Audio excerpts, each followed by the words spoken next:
Welcome to The Explainer. Today, we're breaking down a really huge shift that's happening in U.S. college admissions. For years, right, the SAT was optional at a ton of top schools, but that is changing, and it's changing fast. So if you're getting ready to apply to college, what does this actually mean for you and your strategy? Okay, so let's just dive right into the big question that's probably on your mind. Is this whole era of test optional admissions coming to an end? And, well, the short answer is yeah. For a growing number of really elite schools, that test optional policy that basically became the norm during the pandemic, it's officially being reversed. To really get what's going on, let's first get on the same page about what these policies even mean for your application.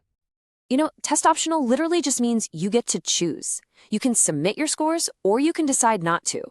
This became super common during the pandemic, and it kind of forced admissions offices to rely way more heavily on things like your grades and your essays.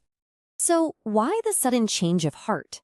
After a few years of all this flexibility, why are some of the most competitive universities out there suddenly saying, nope, we need to see those scores again?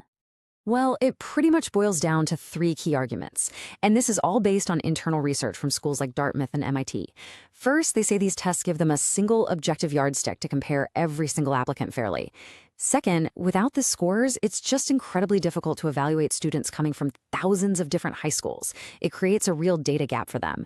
And finally, and this is a big one, their own studies are showing a direct link between test scores and how well students actually do once they get on campus. But here's something that is absolutely crucial to understand. Even for the schools that are staying test optional, sending in a strong score can still be a huge superpower for your application. Let's dig into why. A high score gives you a serious edge in a few ways. For one, it can unlock scholarships and financial aid. A lot of schools tie merit awards directly to scores. It also gives you a huge competitive advantage. I mean, in a sea of thousands of applicants, a great score helps you pop. And finally, it just helps you build a more powerful, more convincing profile that makes an admissions officer's decision that much easier. Okay, so with all that in mind, how should you actually play this? What's the best way to approach your applications now? Let's get into strategy. Your strategy really comes down to a simple fork in the road. Are you sending a score or aren't you? If you've got a strong score, you use it. You let it create that competitive advantage and back up all the hard work you put into your grades.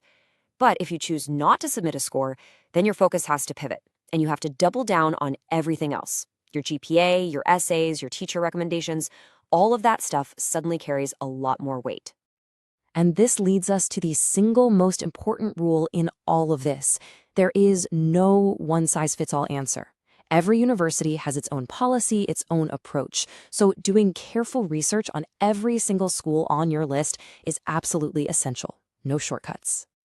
So what's next? Let's look into the crystal ball a little bit. What does this trend mean for college applications in the years to come? Right now, this big reversal is limited to a specific group of very elite schools. But it's totally possible that this is just the beginning.